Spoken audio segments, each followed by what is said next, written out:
Taylor, thank you so much for being here with me today. Thanks for having me. So this is a series where I've been talking to people who have changed their minds and really therefore their lives. I've spoken to a former white nationalist, a former climate activist, a former anti-Israel protester, and I'm really excited to talk to you today. We're going to get into how you went from being a sex worker and OnlyFans content creator to a conservative Catholic mom. So I kind of want to start with who you were before all of that, how you got into sex work, into OnlyFans, what your life looked like before. Sure. So I moved to New York in my early 20s. I came from the South, so I moved to Brooklyn. I very quickly found a community in the kind of liberal woke scene. I, at the time, identified as a lesbian, so I found a really great community within the LGBT community. I was indulging in alcohol and drugs, so I found kind of a party scene. I quickly found friends and community and was kind of just living a bit of, I would call, a degenerate life, kind of just partying, trying to make money, working in restaurants. So kind of just trying to find my way, my footing in this new city. So my early 20s were just a lot of that, moving from job to job, trying to make money, trying to pay my rent, and find kind of my new, I would call, identity. I think it's what a lot of people that especially come to a city like New York in their 20s feel. Yeah. They're lost. It's hard to make money. They can't find their footing. And they kind of grasp onto these identities and groups. Right. But not everyone, gets into sex work. True. I wonder, how that first started. Was it you needed money, or was it like, what were you looking for? Sure. So I think it definitely started with a sort of desperation for money, and just a feeling of being lost, not really knowing who I was. I think a big part of the kind of liberal leftist group I was in was very much touting the idea of feminism, of sexual liberation, of it's very empowering to be a sex worker. This was kind of the messaging. And something that was very popular was the sort of sugar daddy, sugar baby websites. So for me, this was presented as something just normal, just something that people do. I had friends that had participated in it. And so I was in a position of, I was laid off from a job. I felt very desperate to not move back to where I had come from. I wanted to stay in the city. And it truly at the time just felt like a normal and easy thing to do. Just something like, okay, this is an asset I have. I'm like a conventionally attractive young woman. This is something people do. Let me just see what happens. Let me just sign up for the site and see what happens. That's kind of how it started. So you log on to whatever it is, sugarbabies.com. Sure, yeah. What are you thinking as you're creating this account? Is this like, do you recognize that your life is about to change in some way? Or it's like, okay, like you say, like I'm attractive and I need to make extra money and this is what it is. So I think the I'm attractive, I need to make money, this is what it is. It was kind of a cope, I would say, like covering up some definite anxiety about what I was doing. I think a lot of my early 20s and as I entered in certain decisions, I was doing a lot of lying to myself about my virtues, about what I was comfortable with. So I think in my story, I often cross my own boundaries. Though I think when I first made the site, I told myself, well, I'm just going to go on dates with men. Like, I'm just going to go on dates. They're just going to take me out to dinner, and they're going to give me all this money. That was my naive thought. So there was this thought of, okay, like, is this within my value sets? At the same time, not really even having a set of values. Like, what are my values? And also convincing myself that it wouldn't be that bad. It's just dates. I already go on dates with men from Tinder. Like, what's really the difference? Yeah. Like, yeah. So you kind of write about really beautifully how you naively thought these were just dates. Yeah. And then they weren't. Right. What was that like for you? I mean, that's a really big difference. So you go on the dates and they're nice men, they're fine, they'll pay for the dinner, but there's definitely no like exchanging of money. There's no like, here's a few $100s because you're attractive. There is an expectation of you need to deliver something and then you will get something back. And obviously that is a form of prostitution, though it is sort of shrouded in this new label that makes it more palatable, I would say, of, well, you're a sugar baby. It's almost presented as a relationship. Like, we're having a relationship. It's transactional. And, when I first entered, I said, I'm not going to do that. I'm not going to have sex with men for money. Like, that's not what I do.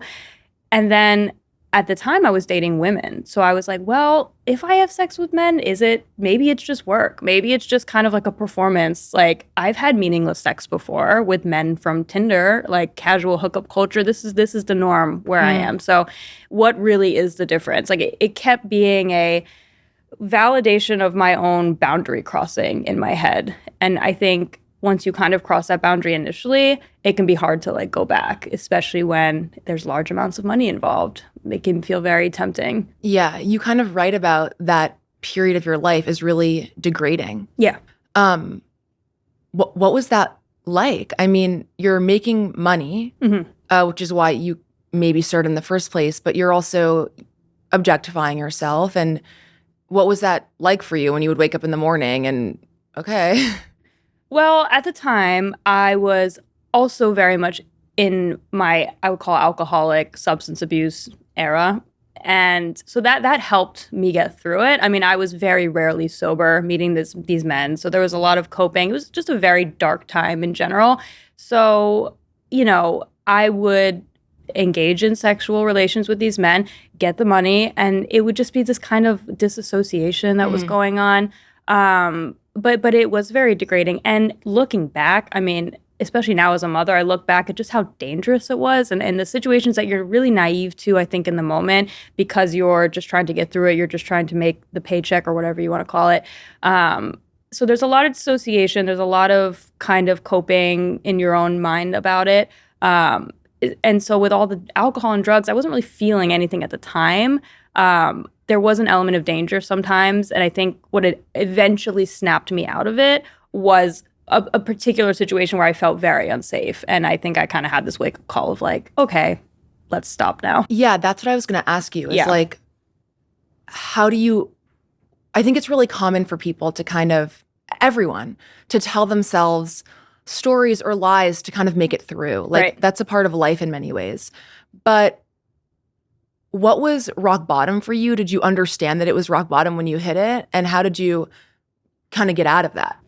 So I guess the rock bottom of that particular stage of behavior of engaging in the sugar baby lifestyle was just one encounter where I was in a particular person's home and I just remember feeling incredibly unsafe, just that uneasy gut feeling. And I texted my roommate at the time who she didn't know what I was doing. No one knew. I kept it very secretive. And I remember texting her like, hey, if you don't hear from me in an hour, like here's where I am, call the police. Like it was truly like, I don't know if I'm going to leave this apartment. And then I stopped. I deleted the account. I said, okay, like something snapped me out of it. That wasn't, unfortunately, not my rock bottom for like substance abuse. I had to hit a few more rock bottoms, but that was at the time for that particular behavior, a wake-up call. It's interesting because your identity was kind of downstream of like your politics and this group you were a part of in a way. And they kind of cast this behavior as normal, but you kept it a secret. Right. Was there a part of you why did you keep it a secret? I guess looking back, there was some clear shame around it, of feeling embarrassed or shameful. I mean, deep down, I knew what I was doing was wrong and against my values. And I'm sure I told a few people, like maybe I made the website, I was going on dates, but I kept saying, oh, but I'm just going to keep it, I'm not going to cross certain lines. And then I did. So yeah, I think I was embarrassed of crossing my own boundaries for sure. So you delete the sugarbabies.com account and then you kind of get into OnlyFans. At the time, did that feel just like a less dangerous version? So the OnlyFans came a few years later. After the kind of sugar baby, I went on to live a more degenerate lifestyle, just not as degenerate, just more drinking, actually went back to school, got different careers, was still in the same liberal leftist kind of sphere. And then 2020 was the pandemic. We're all locked in our house. I think that was maybe part of the rise of OnlyFans culture. Like a lot of people were doing it. You were hearing about these celebrities or, these influencers that were making just like a ton of money on it. And, again, I'm like, well, I have some experience in this sphere. And I think OnlyFans also was presented as, well, this is a safer version of porn. This isn't like you're sitting on a leather couch with strangers. You are making your own content. You're doing your own things. You can set your own boundaries. And I had a kind of popular social following on a few websites. So I was like, okay, maybe I can leverage this to money. It was, again, like transactional for me. Like, how can I just make some extra income from my home? It's like work from home. So I made the website again with some boundaries in mind. I'm not gonna, do certain things. I'm going to do only things I'm comfortable with, and let's just see how much money I could make. So started that around 2020. What did peak success look like for you at that point? So my most popular month, I would say, I was making around $15,000 in a month. So it's a lot of money, and it's a vice, I think, of ourselves to just want money. Like, I was living a very materialistic lifestyle where it was like, well, I don't really have anything bigger to live for right now. It's really just about me and my own career and what I want to do. So the climax of that is, how much money can I make? Because at the time I was in school, I was working part-time jobs, we're struggling. It's New York, it's hard. So making 15 grand in a month was like, that's unreal for me. So again, the money starts to make it hard to leave, unfortunately. So I kept going with it. And of course, naturally, much like the sugar baby narrative, you start to cross your own boundaries. Okay, well, people are asking for this sort of content, or they'll pay you a lot of money if you do this. And all of a sudden, I am crossing the boundary I said I wouldn't cross. So it quickly fell back into that pattern. I guess I wonder, I'm so interested in kind of how this was sold to you by a certain way of thinking that I think a lot of young people kind of fall into versus the reality of it. Because I think there is still this kind of idea like, actually, you're kind of exploiting men because you're using your body and your hotness, which they don't have, for their money, and they're kind of foolish, or, they're weak. And so they'll give you money for not really much effort. Yeah. I wonder if you can kind of paint a picture of what you were told this would be like and what the reality of it was. Right. Well, there definitely is partly that narrative of, well, men are kind of dumb and they're just going to pay money for, whatever amount of money for you to see you naked on the internet. Like, there is that. And that is true. We have a culture of pornography being normalized. We live in a very sexualized culture.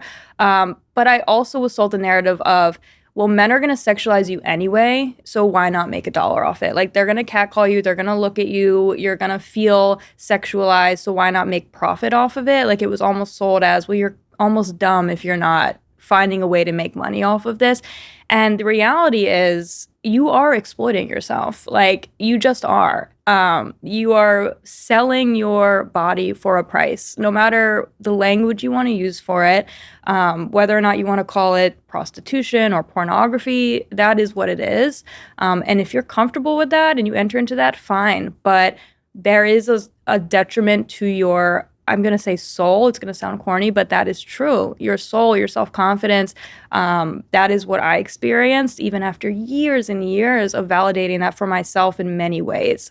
There's just no getting around it. How did you understand yourself and your body at the time? Like, did you feel that it still belonged to you?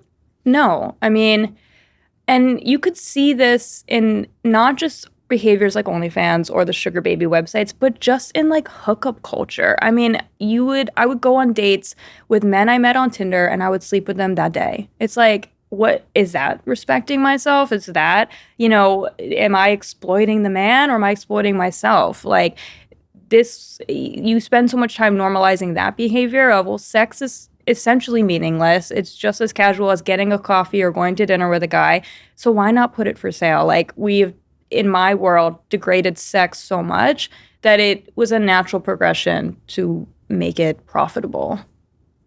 When you were in this sphere, what was your conception of faith, of conservative women? Like, did that cross your mind at all, or you were just deeply entrenched in this? It's a good question. So I think living just politically, I guess, in the liberal leftist sphere, the idea of conservative people was that of backwoods Southern hicks. They're dumb. They're the MAGA hat wearing idiots.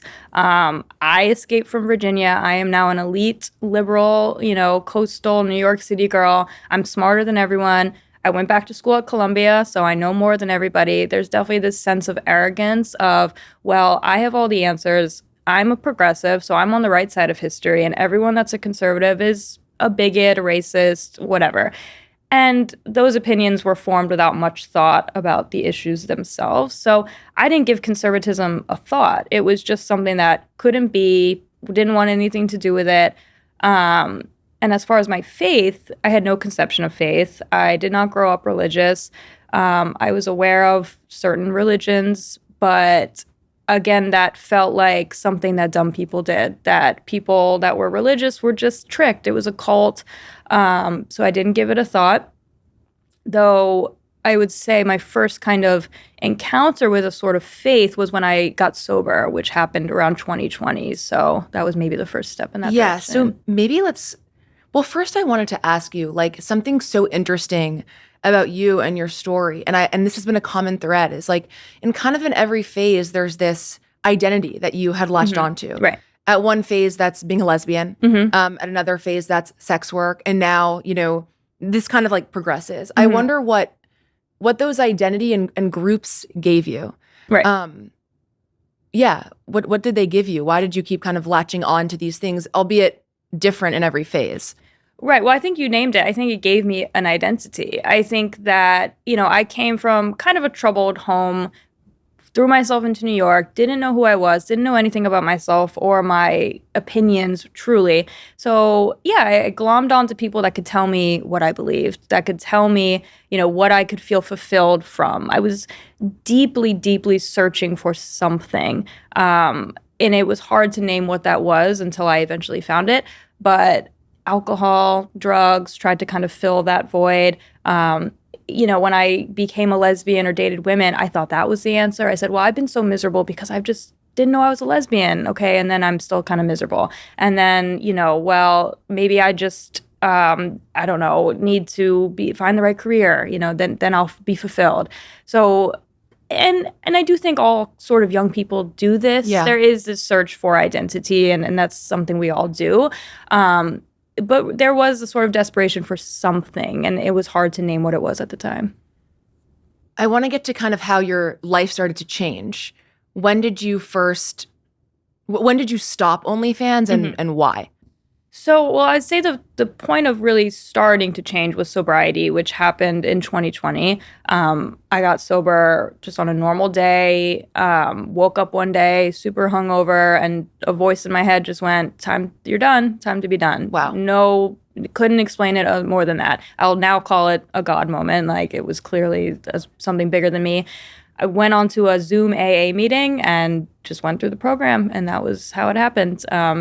Went through sobriety, been sober now 5.5 years. Wow. And so that was when things started to change, though they didn't change overnight. I actually started the OnlyFans in sobriety. I was sober when I started. So, it's not like sobriety just fixes your life. It does give you the opportunity to fix your life, but you have to kind of want to fix your life. So I did the OnlyFans for about a year, I would say. I was really in it for 4 or 5 months, and then I think what really made me stop was I was dating a man, and he was not super comfortable with it.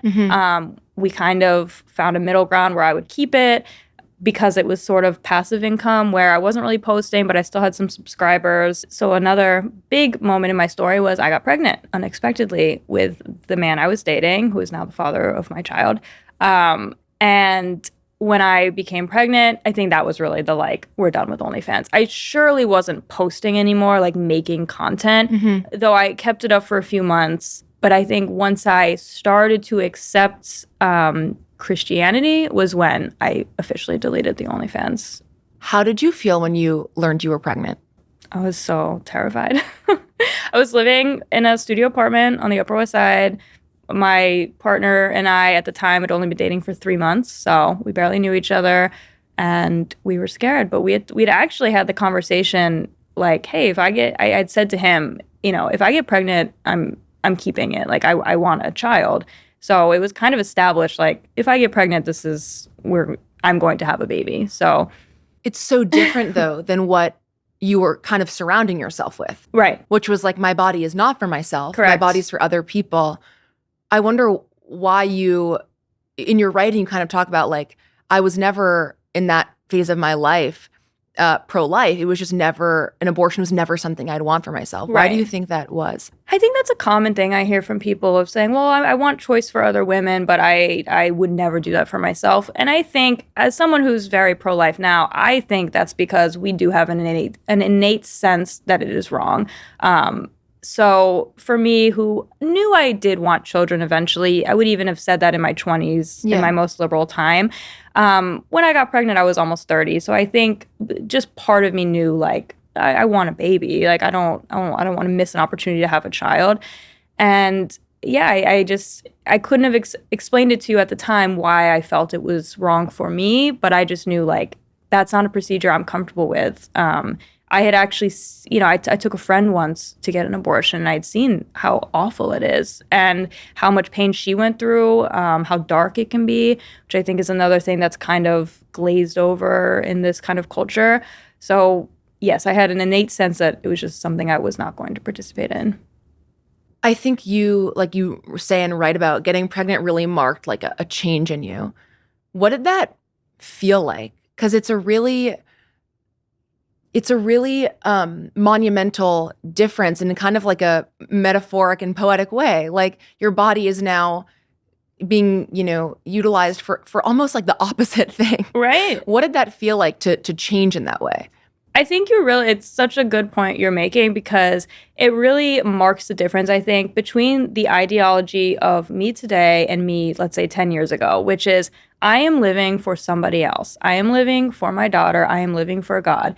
All through my 20s, I was living for myself. Like, I think this is a very common thing I see with young people, a common thing I see in certain ideologies, that the most important thing is your happiness, your materialism, your religion is you, your God is you. So yes, it is a complete inversion in the best way of, now I'm making decisions for somebody else. I'm working so much harder than I've ever worked. I'm like, motherhood is hard. Things are hard. I don't get to just do what I want. And yet I've never been happier. It is a much insanely more fulfilling life. At what point did you kind of disavow this other part of yourself?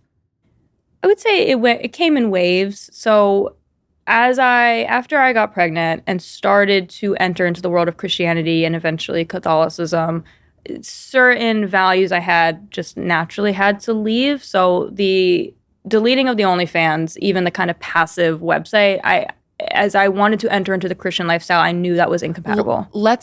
How did you even get there? To Christianity? Yeah. Sure. So I started with the guy I was dating, actually, before I got pregnant. He was part of a sort of Protestant, like non-denominational church in the city. He wanted me to go with him one day. And I went to be like, I'm going to make fun of this and prove it wrong. Like, so arrogant all the time.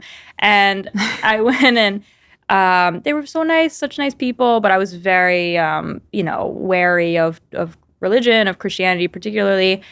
But they gave me a book, a C.S. Lewis book, Mere Christianity, and I read it, trying to debunk it. Like, let me see what, I'm going to prove it wrong. And then I was like kind of convinced by a lot of it and started to become interested in philosophy, morality.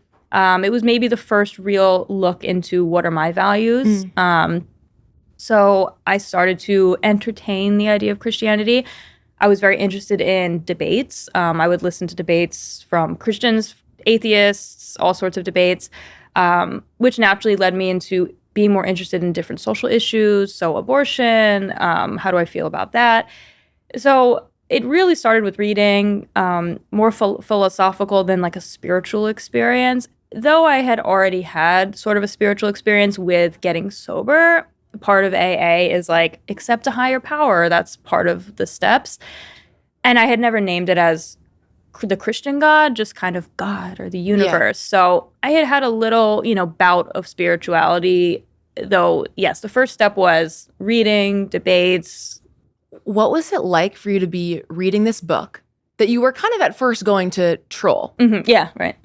What did it feel like in that moment to kind of have your mind changed? Yeah. Very humbling, which I think I needed. I think I needed to be humbled. I didn't know everything. I knew actually very little about the world, about myself, clearly. So it was very humbling to think, wait a second, like I remember approaching religion with the question of what if this is true? Like, let me just entertain that for a minute. If it really is true that there is a God and it's the Christian God, would the Bible make sense? Would the commandments make sense? Would these lifestyles make sense? And the answers were yes. And so, yes, very humbling. I mean, it turns your world upside down, thinking you knew everything kind of in an arrogant way. And then like, well, maybe I know nothing and I have a lot to learn. Do you think the part of yourself that was like open-minded and curious was kind of the same part of you that was like really open to these other lifestyles that you maybe would now describe as vices?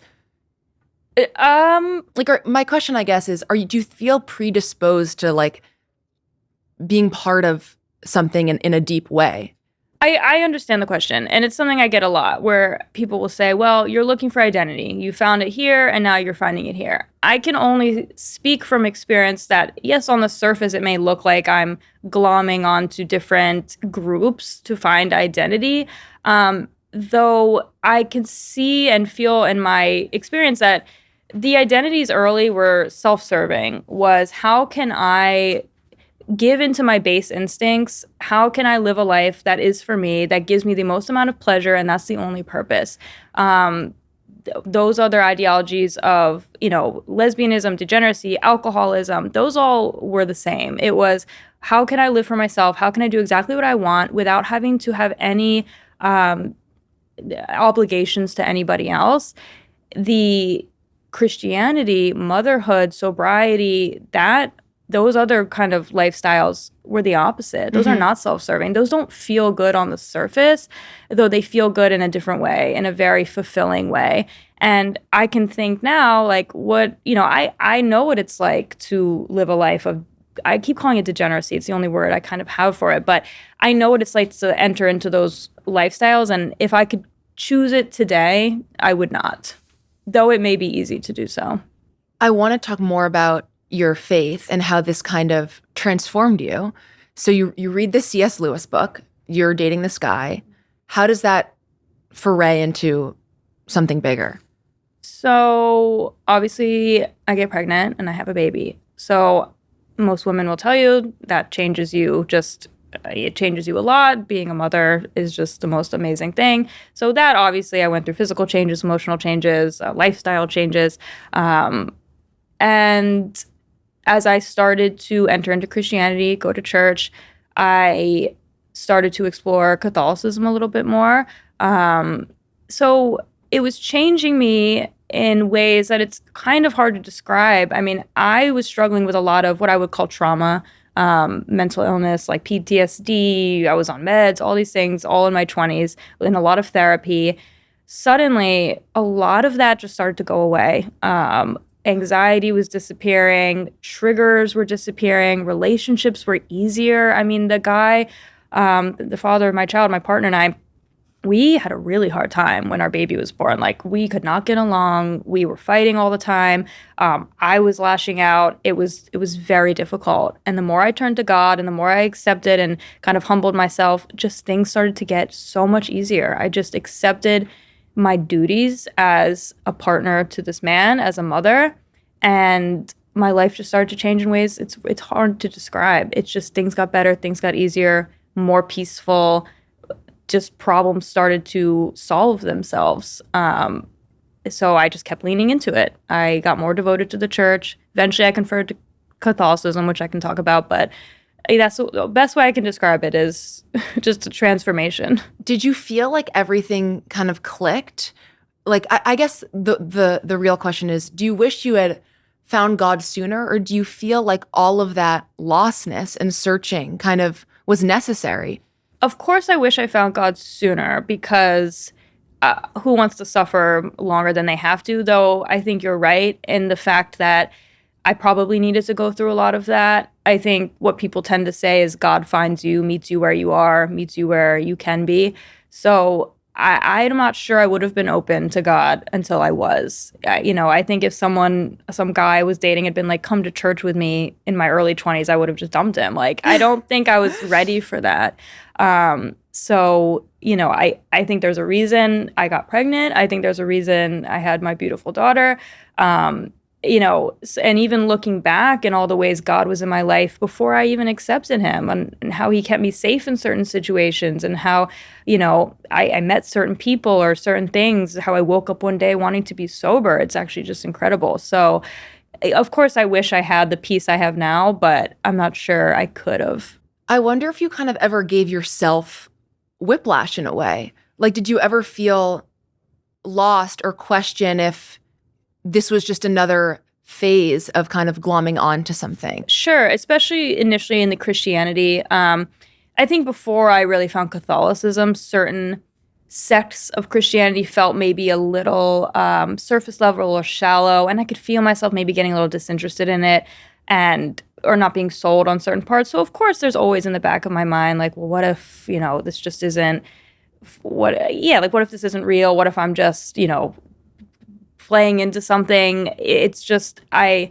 would, at this point in my life, it would be hard to be convinced of that just based on results and how good my life is and how great I feel. Yeah, and I also think, even if you were glomming on to some identity, in a way, it's like, that's okay, because you're healthy and you have a beautiful daughter and you feel happy and fulfilled.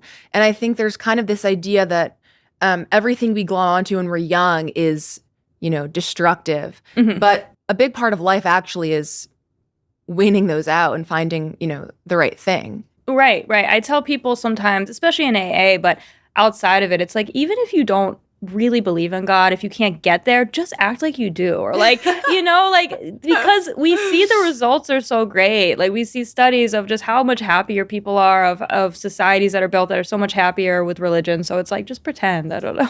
I wonder, you've been an atheist and you've been a liberal and you've been a Catholic conservative. Right.